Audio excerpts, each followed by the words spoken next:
This is Visions Under Construction. A chance for our guests to share their visions and tell us what they're working on. For their continued support, we'd like to thank Simwood.com, who can turn you as a developer into a telco. Why not make CloudOnyx your communication partner? Go to cloudonyx.io. You can find everything about the VUC at VUC.me, thanks to Bluehost, and thanks also to ZipDX.com, the conference bridge, and to Voxbone.com for local rate dial-ins. And if you want to know more about those dial-ins, you go to VUC.me/Voxbone, and you will see local rate dial-ins.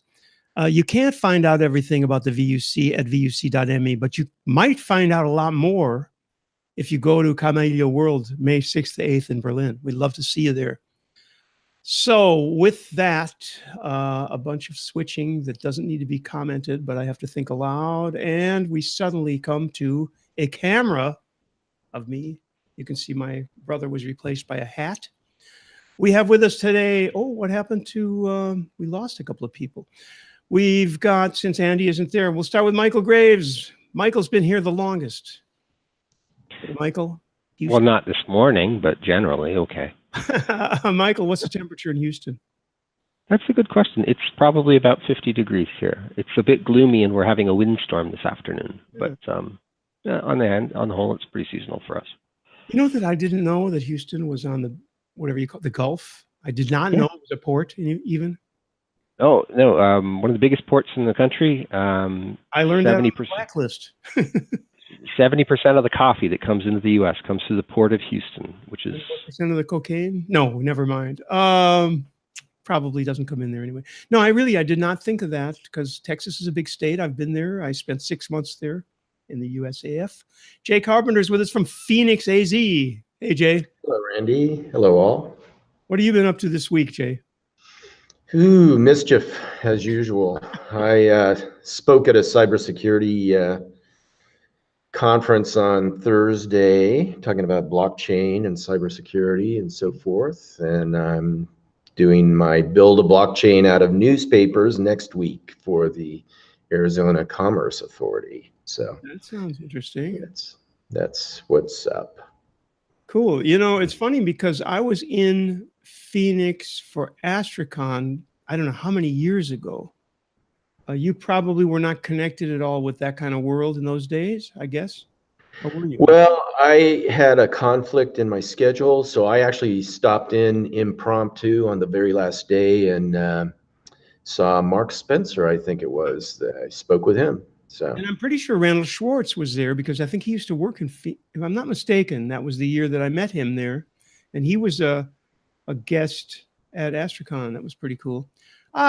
Well, we've got Mr. Corrado Mela with us. Corrado, say hello. Hello. Good evening. Corrado, what have you been up to this week besides destroying all your OSs and hardware? No, it's too much. I don't want to bother everyone. I've been probably driving almost 1,000 miles around Scotland, so extremely busy. Too many things. Miles around Scotland. Scotland's only about 10 miles long. Yeah, no, it's crazy. And before Christmas, everyone wants everything done before Christmas. So as always, everything ends on Hogmanay. Okay, well, we also have Mr. Andy Smith, who's with us. He doesn't want to show his face because he's wanted in several counties, but Andy is going to check the live.vuc.me, and he is also going to maybe take a couple of notes, just a word or two, so I can remember what to put in what we laughingly call the show notes, which are almost none. But anyway, a couple of interesting topics. I have to run very early today, which is probably better for everybody. So I'll talk a lot now, as always. We want to talk about Wi-Fi, but right before, Corrado and I had a big argument, violent argument, where we almost got guns and shot each other about justification. And Michael chimed in. And so I'd like to go over that really quickly because I'm inspired by another podcast that I listened to. I've forgotten the name of it already, but they just go all over the place. And so why not talk about some of the stuff that we talked about right before? Justification. Corrado, you claim, you claim that justified text is easier to read. I don't agree, and Michael has references on that. So, what do you say yourself? Right. I have the fortune or misfortune, if you want, to have a child with a mild degree of autism and another one with ADD. So I had to read and learn a lot about what is best visually for people with impaired perception and impaired vision and so on. So accessibility, and that is important. The size of fonts, the type of fonts, and what is visible on a glimpse. A justified text is uniform and it doesn't hit some notes. Like some people with autism have a problem with textures in what you put in your mouth, what you eat, or even what you wear. It's difficult. That's interesting. That part I didn't know, that aspect, that angle that you're coming from. I think in the usability standpoint, personally, the problem I have, and I think Michael echoed this earlier, is that first of all, browsers often make they render differently. But my problem is that depending on the user's text size and so on, what happens is that there can be like really big spaces in some of the lines. And to me, that's much more distracting than the right side being of different lengths. So my comment to you, I'm repeating you already heard what I said, but what I was saying earlier was that if you're doing graphics with the image, in other words, you're making an image, you're making text into an image. When I can control it perfectly, then I'm happy to justify. It makes sense because then I can kern it, and it looks right to me. But to have some random idea of some browser, and by the way, we don't know what browser people are using. So even though we've tested it with the three main ones, somebody's using Vivaldi and that doesn't work. I don't know. So anyway, Oh my God, we have it. Before we interrupt, let me just get over to Michael and get his comments. And we'll go back to Mr. Bodie, who we haven't seen in, I don't know how long. Michael. Yeah, good evening. Good day, James. Michael, with you mentioned your with respect to justification, having spent a couple of decades in broadcast graphics, putting font on screen, and also having written for a magazine and edited for a magazine for a couple of years, and my wife is director of communications for civic government agency. We kind of can go both ways on it, but context is important. If you're reading a newspaper and the columns are narrow, then full justified, flush left and right is more readable. However, as the lines get longer, it becomes less and less valuable, and the problem is you get rivers, which are white runs of text through right runs of space through the blocks, as you have to align the words to fit the full justification. And my wife is saying in laying out an annual report or something like that, the only way she'll do full justified is if she can hand kern and lead everything manually to make it perfect. Which all of that flies in the face of browser rendering, where it's going to be rendered however it's going to be rendered. And remember, that depends also on user settings. So and it also depends upon platform and browser, and it's going to be rendered different on Android and different on iOS, and the font's going to be substituted, and insofar as this started as a discussion about, oh my God, what have they done to WordPress? I think that getting rid of full justified is not the capital sin that people seem to think. No, on the other hand, not.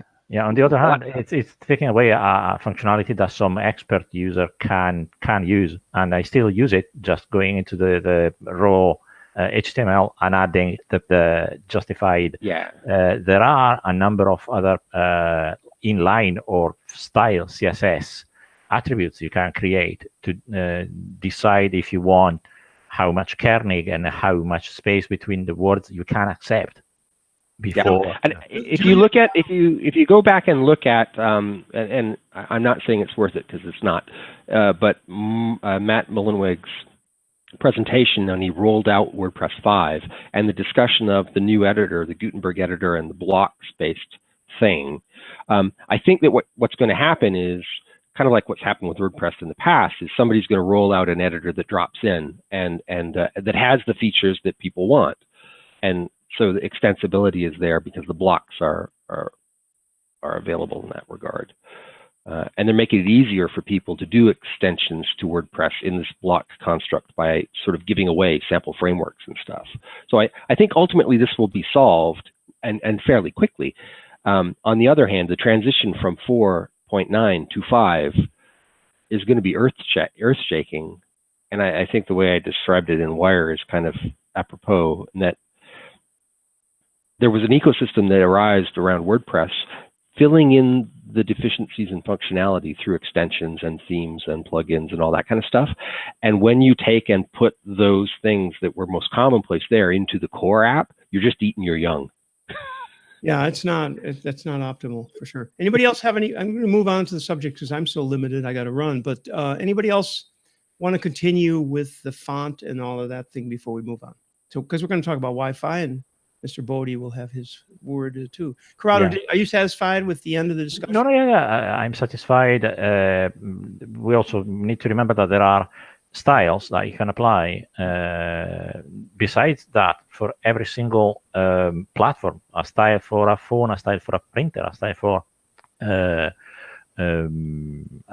browser on a computer. So just using properly CSS styles, you can get around the problems.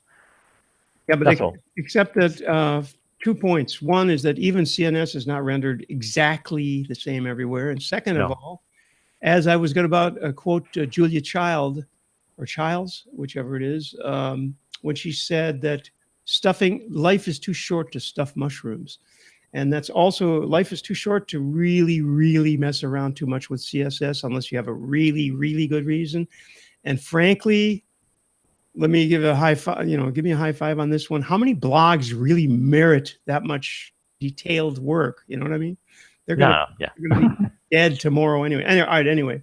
Next. On the other hand, bloggers are the type of obsessive compulsives generally that if someone's going to do it, they're going to do it. Oh, for sure. And they also are going to complain about it. But you need to ask, and Corrado, I told you this, you really need to ask the users. I'm really tired. We used to make sites and the customer would get information from his family and they would say, well, you need this, you need that. And then they would come up with this idea for the website that had nothing to do with what the user would want.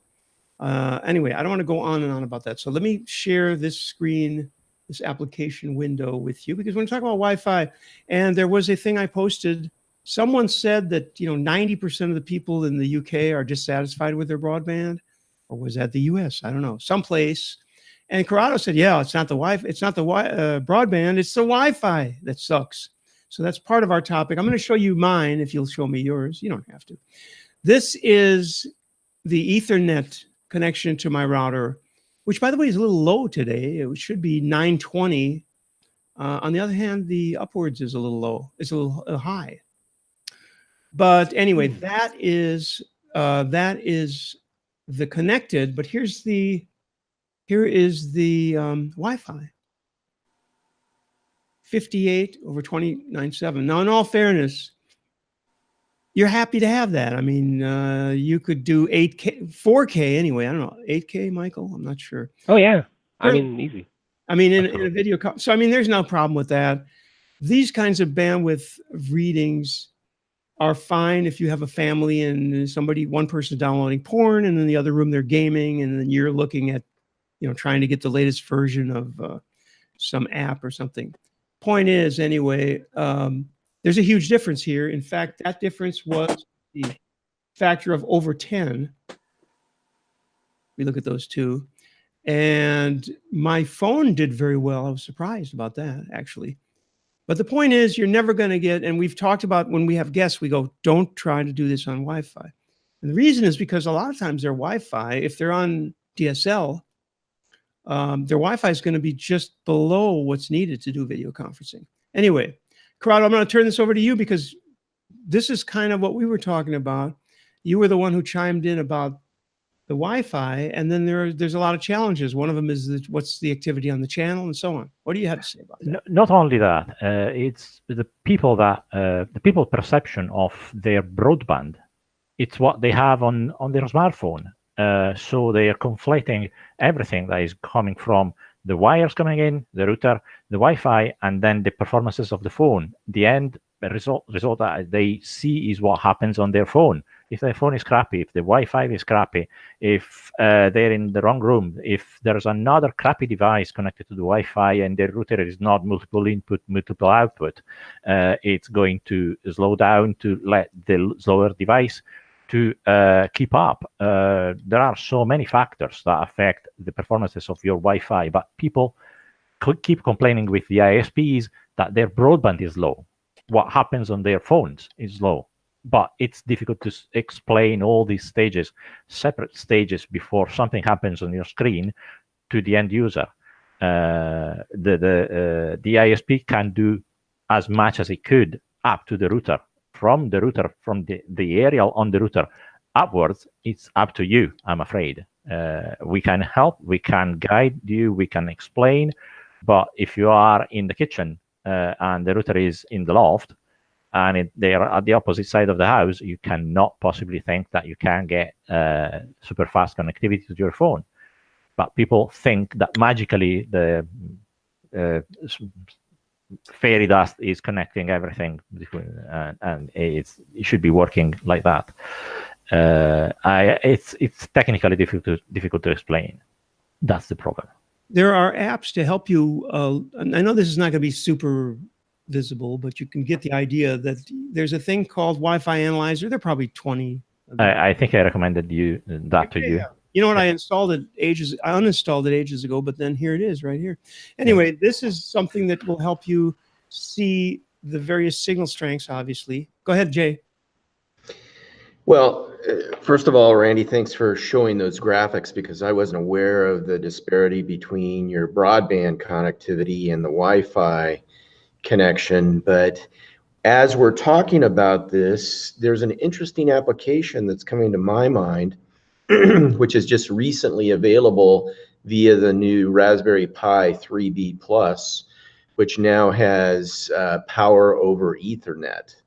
So what I'm thinking, and what I'm going to try after this conversation is hooking up a Raspberry Pi to a camera and using the Ethernet connectivity directly to the router to be like a, installed teleconferencing station, and then get off of this, my Wi-Fi connected MacBook Pro and give that a try and see if the connectivity is better, because I've been using Wi-Fi and I noticed that my video conferencing is really bad. So that's what's coming out of the conversation for me. That's a very good point, because you look and sound much better now than you did at some point in time. So maybe that's a lot. You're on a direct connection now?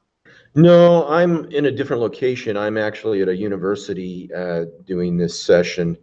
I had a meeting here this morning, but so they have better. Yeah, I know.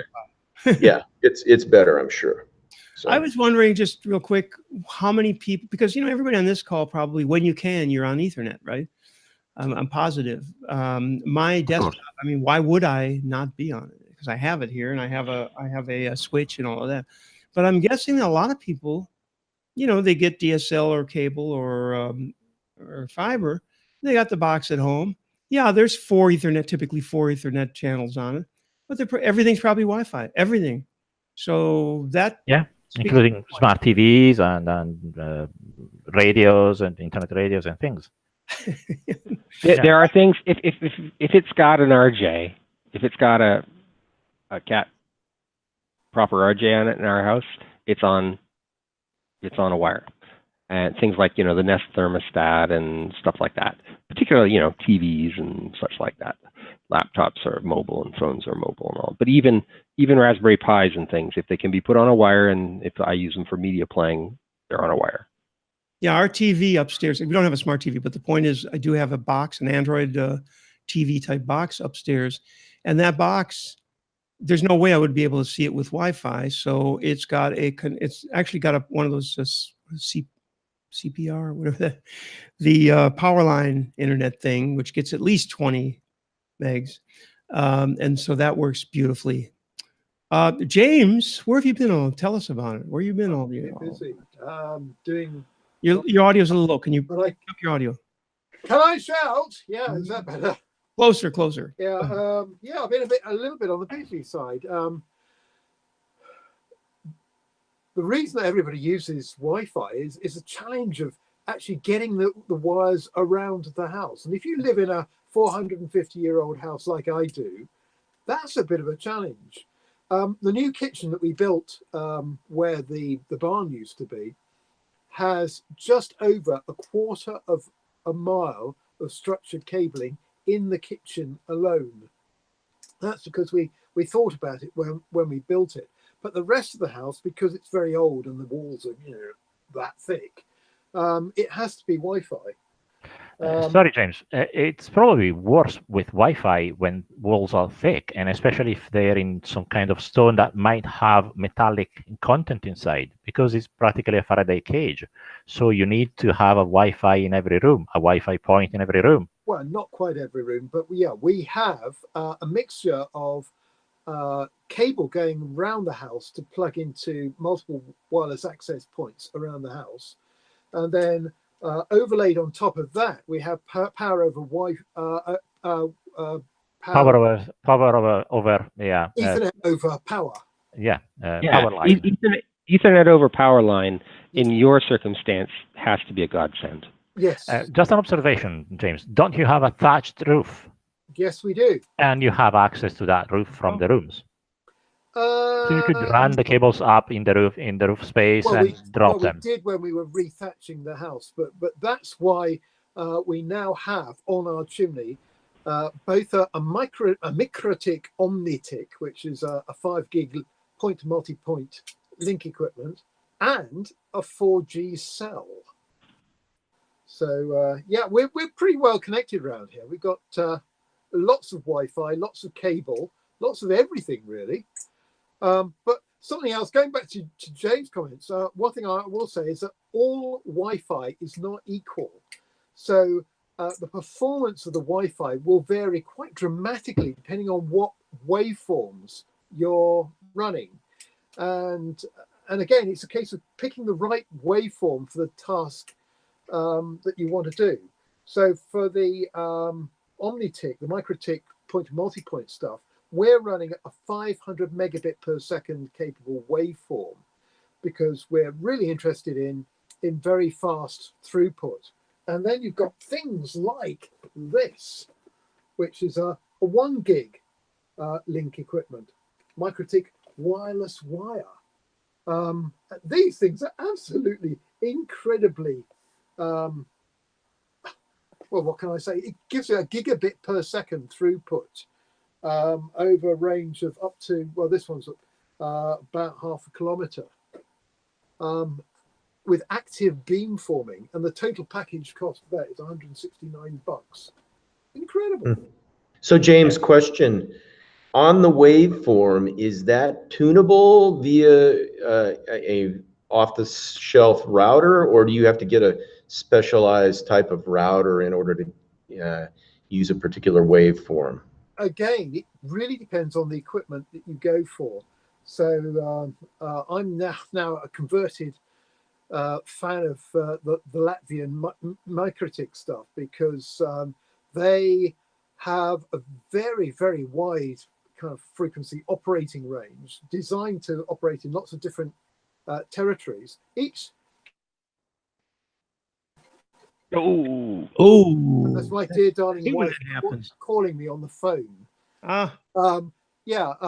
So the Mikrotiks just do have an incredibly wide operating capability, which allows you to operate out of the conventional Wi-Fi bands. If you have, I got no video now. No.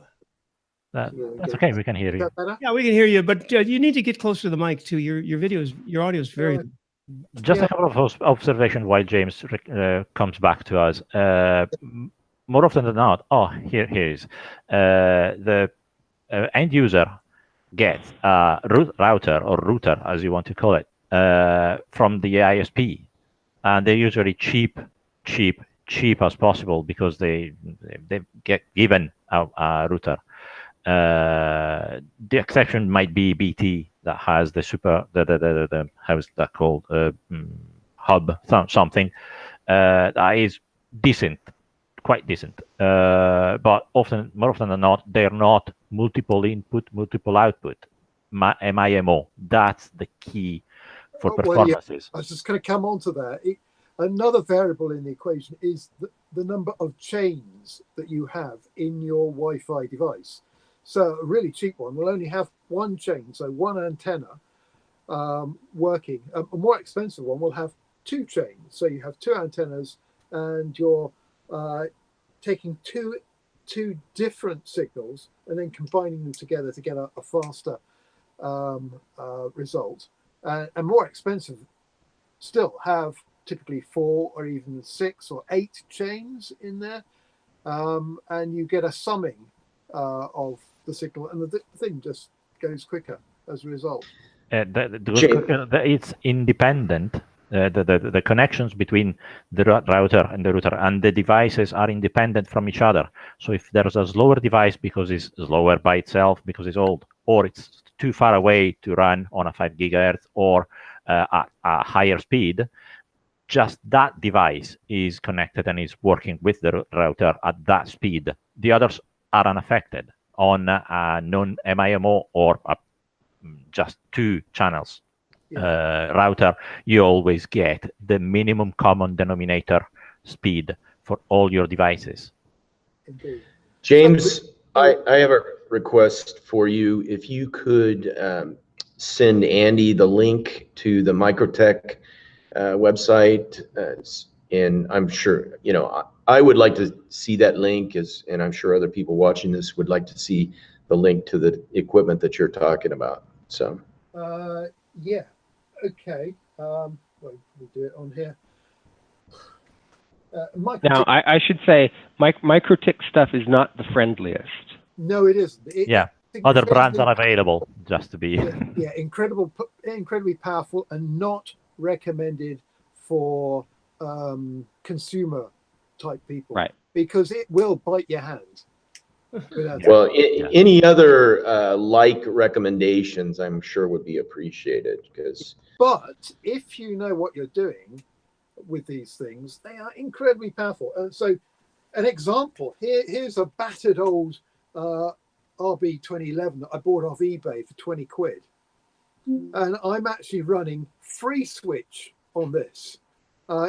These things have the ability to run virtual machines on the router. So whereas 6 months ago I was running all this stuff on Raspberry Pis like everybody else, I decided that Raspberry Pis are just sort of also last year. I'm now a converted Microtech man. There we go, Microtech. Because they're cheaper and the hardware is just better. This particular one, I think it's got a quad-core processor and a big lump of RAM in there, and happily runs free switch without breaking into a sweat. Absolutely stunningly good. Now, going back some time, the difference between, say, Microtech and pfSense was that those guys ported over to ARM much sooner, and so they were running on lesser hardware, where the pfSense guys stayed x86 based until relatively recently.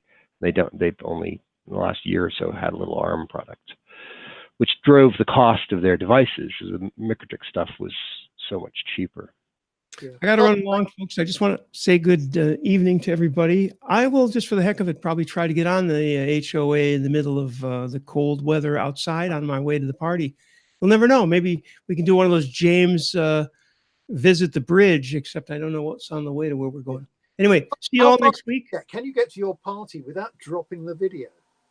No, but maybe at the party, if there's decent 4G, we can enjoy the party together. I don't know. Well, we won't be on that long. It's about a 15, 20-minute walk. So see you there. Maybe I'll be in. Bye-bye. Bye-bye. Ciao. Oh, shoot. Oh, thank God that didn't happen. No, I clicked on the red button and forgot it says stop broadcast. Good night. Good night, Gracie. Continue broadcast. Cool. Go on, press the button. Well, no, because it gave me the choice to continue the broadcast. Oh, wait a minute. You were still broadcasting, yeah. No, when I hang up, wow. Oh. Will it clear everything else down? Well, it said to continue broadcast, so let me see. Hang on. You are currently broadcasting. Exit will stop. No, okay. I'm going to have to just leave it running. Silly, yeah. Well, I count on Michael to kill it. Bye. And off he went. Still wearing his Tintin leather jacket. Right. Who's taking the reins off? Well, I will say one thing about, I agree with everything that you said about Wi-Fi. One of the things that arises from getting involved with the Civic Association hereabouts is I've been exposed to more average people. That is, yeah, the homeowners and all these sorts of folks. Where Andy and you guys all and myself, you know, in the wire chat, I was saying, Andy and I both prefer separates, which is to say, I have a router, I have access points, they are separate devices, they can be upgraded independently, all this kind of thing. It's all well and good. I've seen lots of people in the neighborhood in various forms complaining about their internet access. Sometimes it's the service itself, and sometimes it's the Wi-Fi. But one of the things that's come to light as being quite valuable is Comcast's xFi. And that is, if you're not the sort to buy and own your own equipment, and if you can't, for various reasons of skill set and inclination, take ownership of the network and the service as a whole, xFi is quite attractive because what it is Comcast providing more sophisticated hardware and providing managed Wi-Fi. So it's not just their responsibility ends at the coaxial feed to the modem in your house, and you rent the modem from them or whatever. They'll take more complete ownership of your Wi-Fi environment. And they've actually bought and rebranded the Eero Wi-Fi mesh modules. And you can, just as you can rent the modem from them, you can rent these little pods that they call them, go around your house and fix your Wi-Fi dead spots. And they then will manage that remotely for you. So when you call them up when you have a problem, they can do something about it, as opposed to, we're going to send a monkey to fix your cable. Okay, yeah. Or so tell you that's a good value add. So yeah, or tell you what to do, because we can see you have a device that is connected to that pod, but the signal is too weak. Get the device closer or the pod closer. And a friend of mine who has a fairly large house and has a pretty good Comcast connection was having problems with Wi-Fi not spots. And basically, it was either I'm going to go over and help him do a bunch of stuff. He's going to spend a bunch of money, and then we're on the hook to support it ourselves. Or I just said, go to the Comcast store, tell him what's going on, and they basically gave him this box of 3 Eero pods that he put here, there, and everywhere in the house, and magically solved all of it. So it was good. You need an ISP though that knows what is doing and takes ownership of your own environment, and that's something probably you're charged for it at the end of the day. So it depends on how much you want to pay for the service.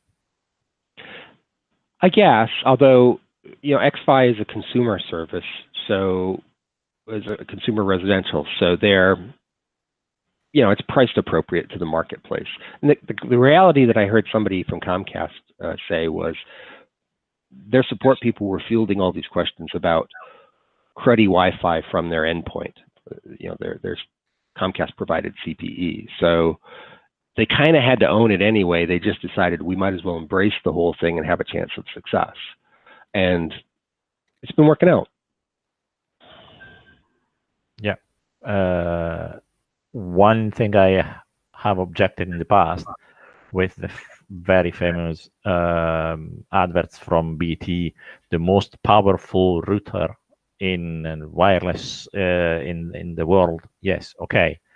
The main router could be as powerful as you want and can transmit to a distance of 50, 100 meters, but that is a two-way communication. The other device needs to send a signal back to the router that while beamforming very high sensitivity and trying to get the signal, the device that is sitting 100 meters away from the router has to pump the signal up to 100% and is draining the battery so fast that it won't last at all.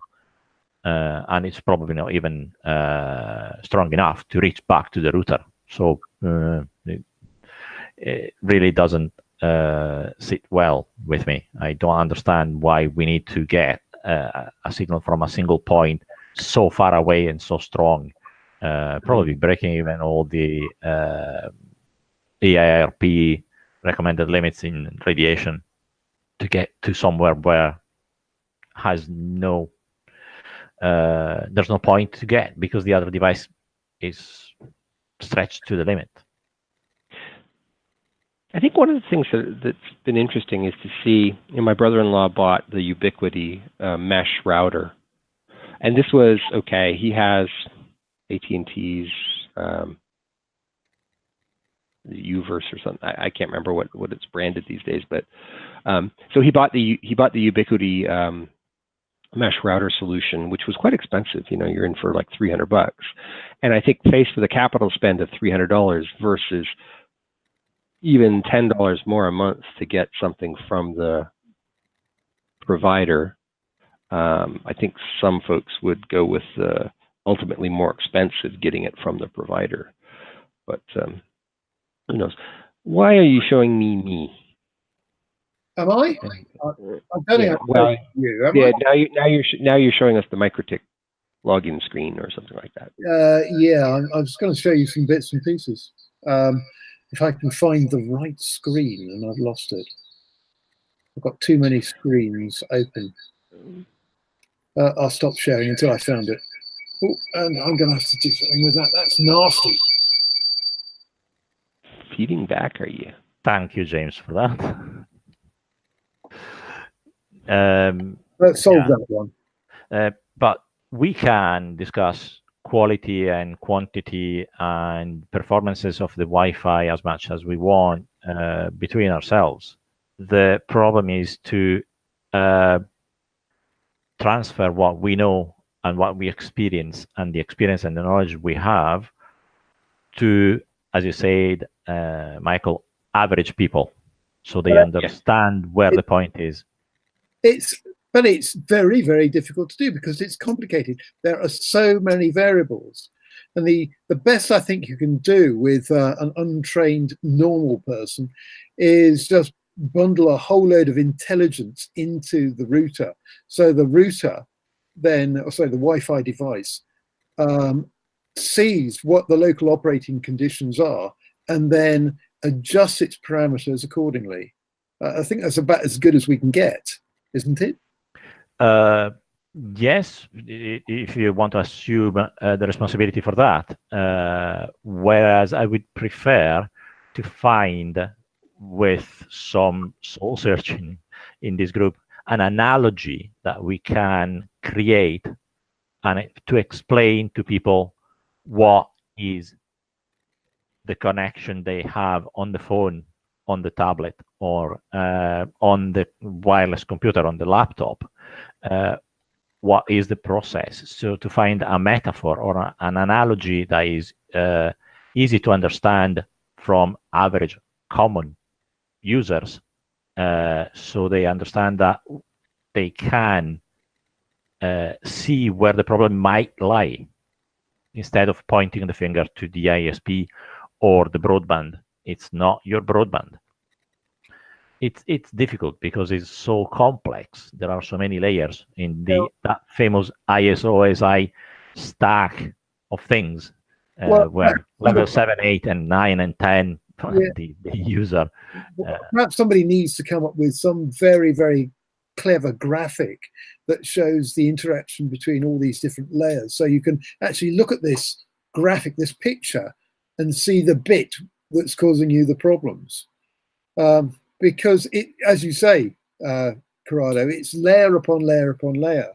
And some of these interactions are actually quite complicated. Actually, I'm looking at just such a graphic. And you know what it is? It's the Ubiquiti Cloud Key interface for managing my APs. Are you willing to share with us? Can you show us? Yes, sir, sure. Let's see. I'm going to do it this way, though. Just a second. It'll take me a moment to... It's running on a different computer, but I can get it over there. We can do that. It's fine, not a problem. Scan converter. Let's see what happens now. We have the technology.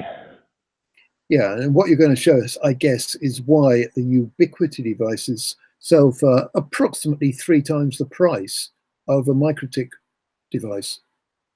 There you go. It's not that it has greater functionality, because I think probably the MikroTik out features anything else. It's just the sheer usability. It's not just about usability, it's the amount of data you have on hand very quickly to pinpoint where a problem is, because it could be simple, but it could also be extremely detailed. There's deep packet inspection in every device, in every Ubiquiti device. So you know what people is using, people are using on the network. So you can prioritize some type of traffic over other. So it's a proper management interface that goes beyond the technicalities and uses the technology to allow you to tailor the performances to what users really want. Yeah, well, that's quite. So here's the thing. Here's the thing about this. It's really wonderful. It's really splendid, and the ability to manage things from off-site is tremendous. If I were in Corrado's business of providing, SMB IT support to people, I would be gaga. I would be raving more than I am. However, this is way beyond any of my neighbors, right? This is why somebody needs to make a business out of delivering this kind of service, because ultimately there's knowledge overhead. And so the reality is somebody makes a decision. You're either going to own it, learn about it, run it, be responsible for it yourself, or you're going to let the service provider handle it for you, or somebody else handle it for you. Yeah. That's what I'm planning in a wireless ISP. I'm going to deploy between February and March next year.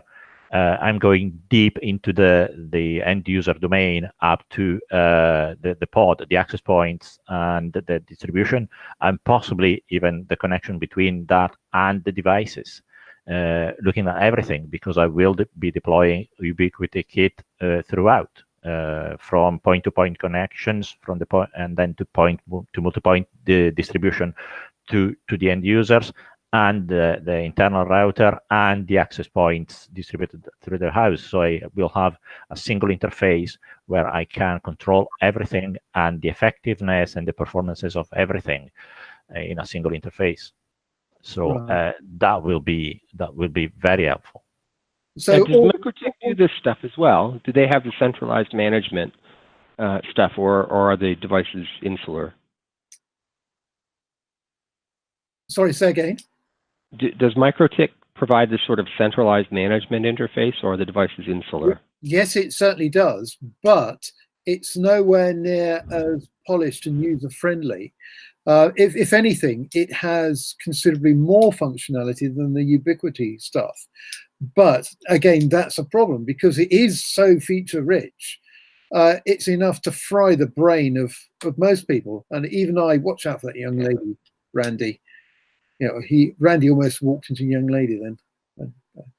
And he's just going into the party. He's not out of the party yet, so he's not even justified being partially drunk or something. He's staggering down that road, isn't he? Stop staggering, Randy.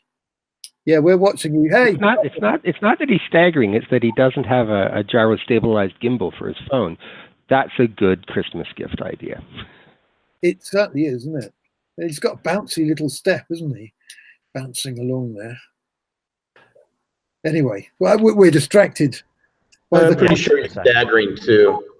There was a project that I paid for that had that stabilizer thing, but they didn't come out in time for Camarillo World last year, so I canceled the order. I've seen a couple now, and in fact, there's one I'm kind of interested in because it has an auto tracking function. So you tap on the phone screen at the person, the thing you want to track. Usually it's a face, and then if you walk around the room, it'll follow you, which is very much like how they're promoting the Facebook portal devices. And I'm sure all of you ran out and bought one of those. No. Sure. Yeah. I tell you, if it wasn't tied to Facebook for $150, I'd have a couple just to try them. But something that's so tightly bound to Facebook, no thank you. You know why that costs that little? Because you are the product. Oh yeah, they're mining you for product. Yes. Yeah. Anyway, just whistling back to Wi-Fi very briefly. There are outfits like BT and Google with their Google Wi-Fi who are putting a huge amount of effort into trying to simplify Wi-Fi for end users. And you end up with something which gives you pretty good performance in most scenarios with minimal interaction from the user. So it sits there and kind of sorts it out. And as you said, one of the reasons Google are doing this is that they want to control and ultimately map all of your Wi-Fi for you, so that then Google know who and what is running on your Wi-Fi. So a question for you, James, about Wi-Fi just in general. We've been in the AC realm for a while now, AC and MIMO, and the performance is very good. Do you think, and I've had Wi-Fi since the original B type, a long time ago. Do you think that, there's sort of a de facto competition between LTE and Wi-Fi, and do you think that the sort of broad rollout of LTE has slowed down the development of higher performance Wi-Fi, or is there what comes after AC? Before we go into that, just a second, there is going to be a big step change in the protocol, in the security protocol that is used on Wi-Fi, on wireless devices, because WPA2 has been practically cracked. So we need to move to WPA3, and apparently the draft for the protocol is more efficient than WPA2, so the throughput will be better using the same frequencies and the same transmission protocols. So the layer underneath will be the same, but the layer up, the encryption protocol, will be more efficient, so we will get better throughput. That's why I would not invest in anything that is not software programmed and is not capable and compatible with the upcoming WPA3 protocol at the moment. I would stand by for a second.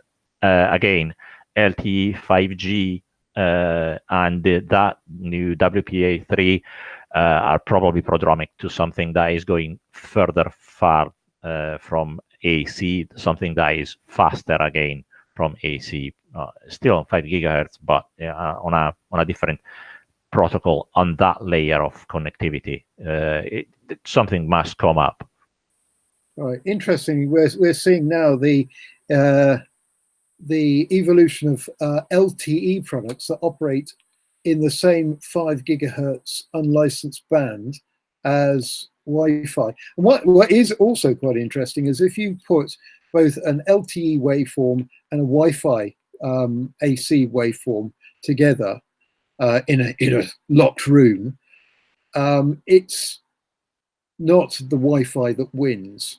the LTE waveform is altogether a lot more robust and aggressive, and will always dominate the Wi-Fi, which is one of the reasons why the new multifier, the LTE in 5 gig unlicensed, is set up in such a way that when it comes up and experiences 5 gig Wi-Fi traffic, the LTE backs off, so it doesn't just dominate the entire band.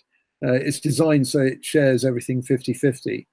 But even operating 50-50, the LTE will get much better throughput because it's a more modern, it's clever waveform.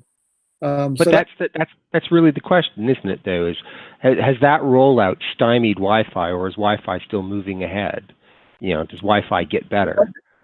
To date, it hasn't, and the reason for that is that in order to deploy, just missed that lady on a bike. In order to deploy LTE, really today you need to be a mobile network operator. Otherwise, how else do you get access to the spectrum to be able to do it? Plus, even if you have the spectrum, you still need a mobile network core backing up the LTE cell in order to make it work. And most people are just totally incapable of that. However, spectrum is now opening up, so it will be possible for individuals to deploy their own LTE cells. All they need is somebody to come along with a back-end service to plug into it and make it all work. And I can't think who could do that. Can I? But anyway, so that's one aspect of it. Another aspect of LTE is the way that authentication and access is run. With Wi-Fi, there still isn't, even though they've had a couple of attempts at doing it, there just isn't one single centralized authentication mechanism for getting users onto a network, so identifying themselves and attaching to the network. And still we're in the realms of, you go into a hotel or restaurant and you ask for the Wi-Fi password, and you have to then manually put it into your device. I mean, that's so last century. Well, we have WPS. Speaking of LTE, you still have me here? Yeah, we're still seeing you. It's holding up brilliantly.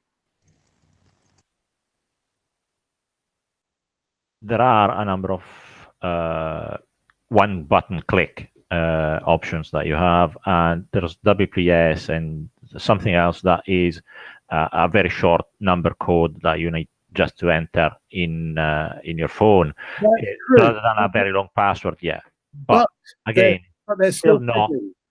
Yeah, and you compare that with the no button or 0 click option with LTE. So you just come into range of the cell and it just attaches. Yeah, but you need a SIM. You need a module that authenticates yourself, and it's automatic, but it's not working if you don't have an identifier module, a subscriber identifier module. It's a different type of authentication. It's done automatically for you by devices, but the authentication is still there. If you could create a protocol that uses a token that you have on your device, there are USB keys you can plug in on devices that authenticate yourself on the Wi-Fi. Yeah. I agree. But expensive, and the fact that you can go out now, you can buy I don't know, a $30-40 LTE compatible device and put effectively a free SIM into that device, get it working. Demonstrates how powerful the thing is. I mean, how many do you want? I think I've got more. just one of the boxes. One of the boxes I have.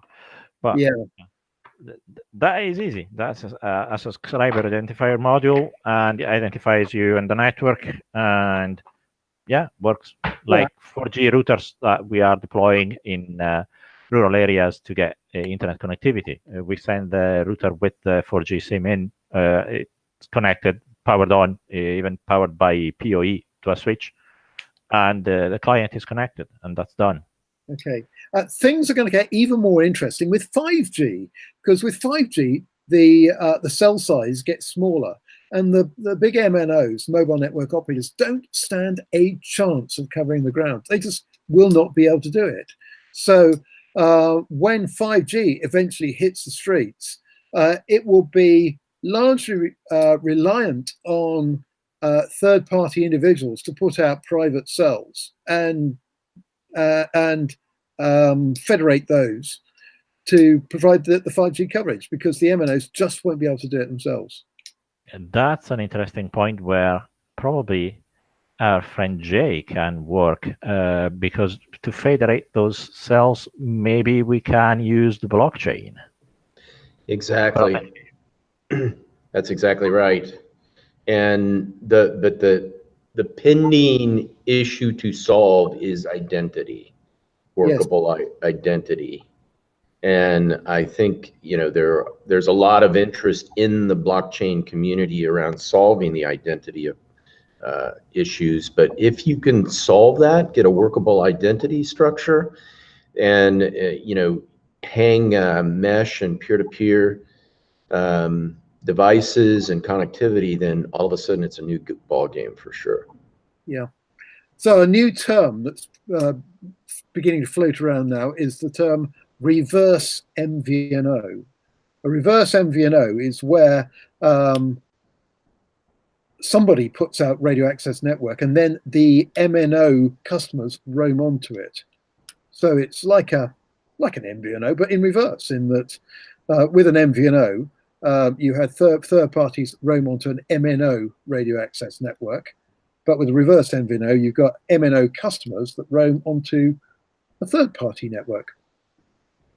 So, James, I'm going to use that as a segue. I have to reverse my participation in the conversation today and say goodbye and have a good weekend. So I've gotten a lot out of the conversation today. Thank you so much, and look forward to next week.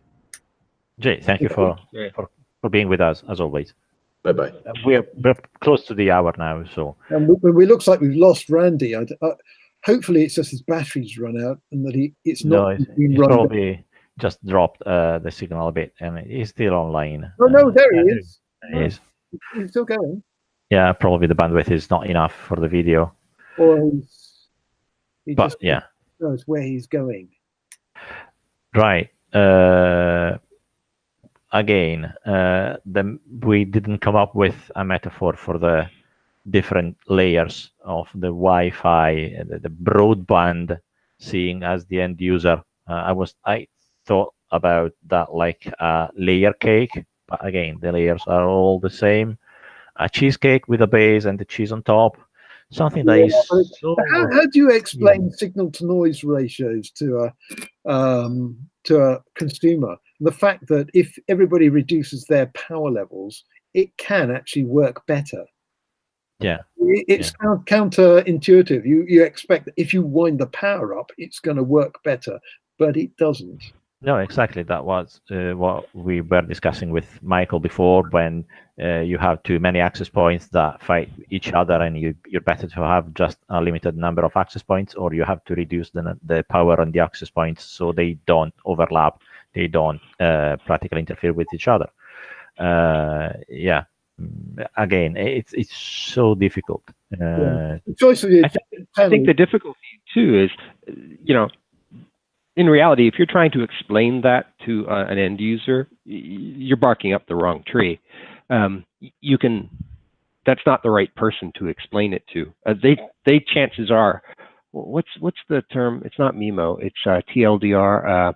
Oftentimes they just don't want to know. They just want it fixed. Yeah, you get eye glaze immediately. I get this from my wife all the time. She's an excellent arbiter of such circumstances. She looks at me like, you just send all this information my way. I'm not going to retain any of it. Why did you bother? Yeah. There. Bright Michael. Okay, now fix it. Yeah. I think we all experience that, don't we? When somebody asks you a question and then I sigh and think, do you really, really, really want the answer to that? Because I know you're not going to listen to it. And within 3 seconds of me starting the explanation, you're going to go, and ask a totally different, unrelated question because you've lost it. Yeah. Around our family, we use the term FM technology. It's just FM technology. FM? Fairy dust, pixie dust. Very magic, yeah. Or How does it work? people say the magic smoke inside the electronic components. All electronic components work on magic smoke. When the magic smoke comes out of the electronic components, they no longer work. Yeah, that's the point. But it has come to a point that we in the technological community must become user friendly. Because technology is so pervasive, it's everywhere, that we need to be able to get down our level of communication to where the normal users are. Otherwise, we will face a backlash, in my opinion, because technology is so much ingrained in people's lives that we risk that if we don't communicate clearly and properly, people will feel caged in technology they don't understand. So we might need to get something to help us and help them. Yeah, I believe that somebody is going to have to operate the matrix, and I believe that that's where there's a career path for us in the people who keep build and operate the matrix, even if other people merely occupy it. Okay, I like that. I mean, seriously, right? I've spent the preponderance of my career interfacing a group of people who don't know about something but have a need to a group of people who know about something and have a solution but can't communicate that to this other group. And that's, marketing and sales and to a certain degree support. So there's a boundary there, and I'm an interface device. Okay. Are you getting this Yes. presentation? Mnet. Well, yeah, talking about, well, this is a presentation that was given by a guy called Jan Trachelski. He's a German radio amateur, a civil servant. And this is Wi-Fi gone mad in Germany. Wi-Fi and ham radio come together. This is a map of all the stations that they're running. And what these guys are doing is that they're doing extreme long range Wi-Fi. Let's move forward a bit. That's been done to the stratosphere or the moon or something. Well, no, this is all terrestrial, and mainly in the 6 centimeter band, so 5.650 gigs to 5.850, which is in an amateur band. But things like the MikroTik, so there's the network they're running, and I don't know whether you know. So this is a standard deployment, the sort of stuff they're doing. And note, this is all MikroTik stuff, and they're using MikroTik because the MikroTik stuff operates over a much wider bandwidth than the standard consumer Wi-Fi, which normally is stopped down to operate solely on the main consumer channels, whereas this stuff is wide open and can operate over a much wider spectrum.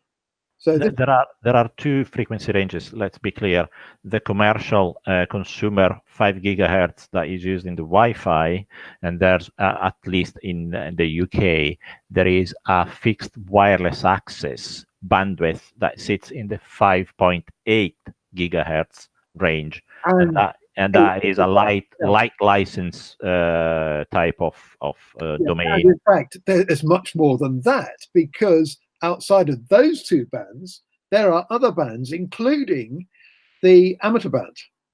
And guess what? The MikroTiks do the whole shooting match. And then you've got other bits of spectrum which include things. So this is another example of the sort of thing they're doing. 31 dBm, by the way, is that's 31 dB above a milliwatt. So 30 dBm is 1 watt. So that's 1 dB above 1 watt. So effectively, we're talking about a power output of 1 watt there. Oh, here's another interesting thing. The radio amateurs have got Class A IP address. I'm just trying to find it. So it's 44.x.x.x, all ham radio. And I went on there and said, you know what? I want to have a go at this. I want to run a bit of BGP4. And there was a intake of breath, and the guy at the other end said, well, I'm going to have to refer that to California, to the controller. He came back and he issued me with a /16, a massive block of IP addresses.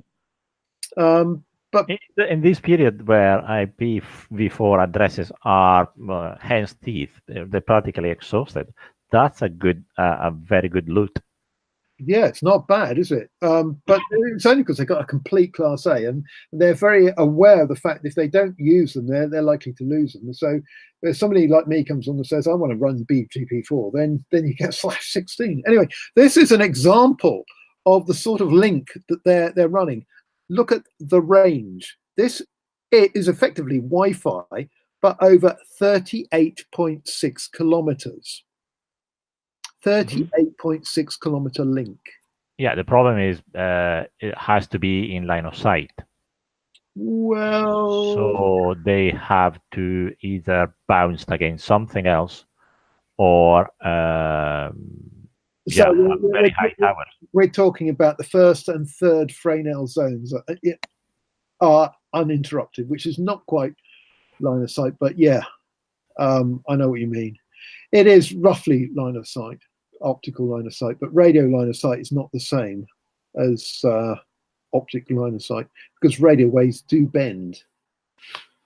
At those frequencies, they tend to follow the curvature of the Earth. But you can also use different frequencies that literally bounce off the stratosphere if you want to cover longer distances, as we know, short waves and those things. Yeah. This is interesting. The radio amateurs have found a way of identifying their call signs, because one of the requirements of the amateur radio license is that you identify the station. So with this, they're using an ESSID, which says Hamnet, which says, okay, this is a Hamnet link, and it's a Hamnet link between DB0 ABC and DB0 XYZ, which is quite clever, really. Anyway, but that's only point-to-point links. For point-to-point links, because point-to-multipoint cannot identify. That is correct. Yeah. And look, here we are. This is showing the districts and the IP allocations.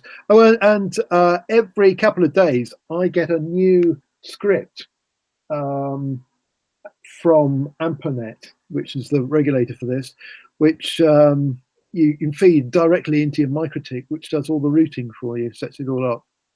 So there's quite a lot to this.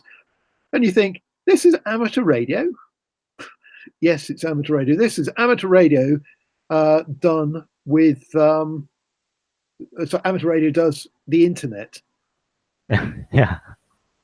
But it's quite good. And then you see they're hanging things like webcams and things like repeaters, voice repeaters on lower frequencies, hanging off this IP backbone.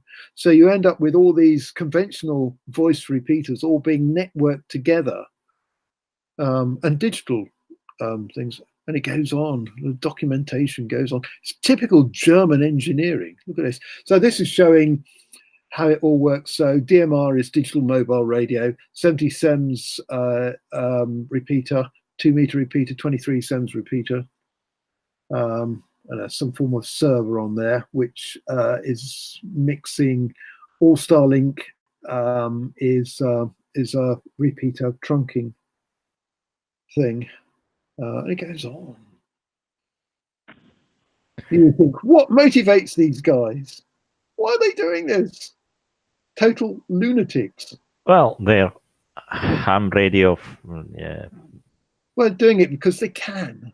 Yeah, but you know, I don't know if you ever had any connection with ham radio. I did in the past. You do it just because you can. because it's technologically challenging and interesting.